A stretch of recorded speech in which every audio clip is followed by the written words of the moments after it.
ദേവിയെ ഞാനായിട്ട് ഇനി വിളിക്കുന്ന പ്രശ്നമില്ല. ഇനി ഞാനങ്ങോട്ട് പോവുകയില്ല. എന്താ ദേവിക ഇപ്പൊ ചെയ്യുന്നതൊക്കെ അവൾക്ക് വേണ്ടിയോ അവളുടെ അമ്മയ്ക്ക് വേണ്ടിയോ അനിയത്തിക്ക് വേണ്ടിയോ ഒന്നും അല്ല,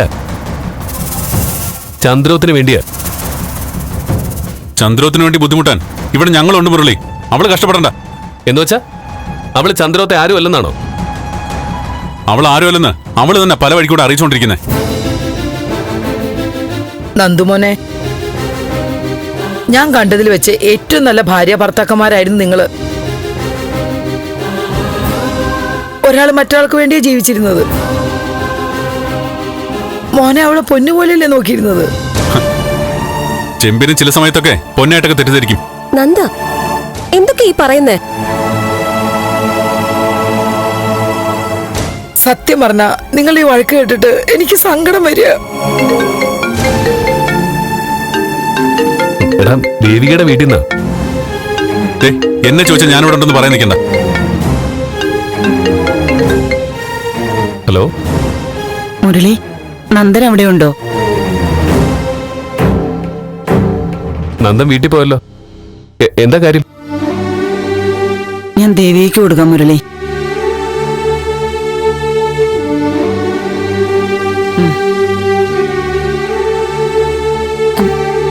ഹലോ മുരളിയേട്ടാ. എന്താ ദേവിക? നന്ദു ഇവിടെ വന്നു. ചെറിയ തർക്കമൊക്കെ ഉണ്ടായി. ആണോ? ഞാൻ പറയുന്നത് മുഴുവൻ കേൾക്കാതെ നന്ദു ദേഷ്യപ്പെട്ട് ഇറങ്ങിപ്പോയി. ഞാൻ വിളിച്ചാ നന്ദു ഫോൺ എടുക്കില്ല. അതാ മുരളിയേട്ടനെ വിളിച്ച് പറയാന്ന് കരുതിയ. ഓ, അങ്ങനെയൊക്കെ സംഭവിച്ചോ?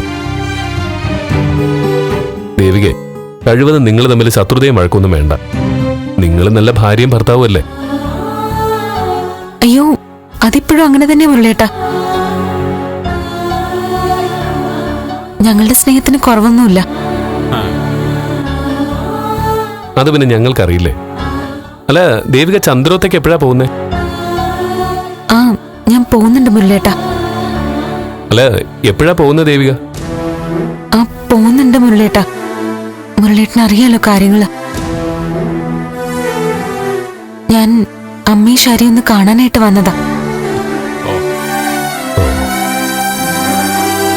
അത് പിന്നെ അവരൊക്കെ സുഖമായിട്ടിരിക്കുന്നല്ലോ അല്ലേ? ആ, മുരളിയേട്ടാ, നന്ദു ആകെ ക്ഷീണിച്ചിരിക്ക. മനസ്സും ആകെ തകർന്നിരിക്ക.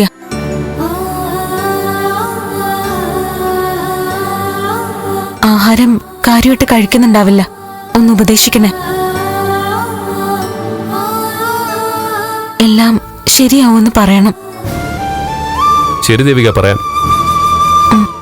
എന്നാ വെച്ചേക്കട്ടെ. ആ, ശരി.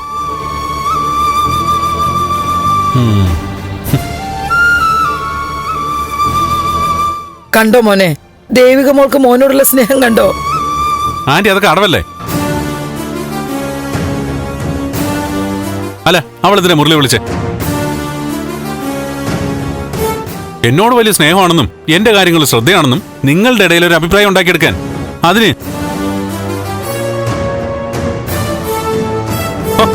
അവസാനം പറഞ്ഞു കേട്ടില്ലേ, നന്ദനെ ആശ്വസിപ്പിക്കണമെന്ന്. എന്നെ ആശ്വസിപ്പിക്കാൻ എന്റെ വീട്ടിലെ അമ്മയുണ്ട്. അവളെ ആളെ വിട്ട് ആശ്വസിപ്പിക്കണ്ട. ഞാൻ ഇറങ്ങൂടാ. എടാ നന്ദ, എടാ മോനെ, ഭക്ഷണം കഴിച്ചിട്ട് പോവാം. ഫ്ലവേഴ്സ് സ്മാർട്ട് ഷോ ശനി ഞായർ ദിവസങ്ങളിൽ രാത്രി 9:30 ഫ്ലവേഴ്സിൽ.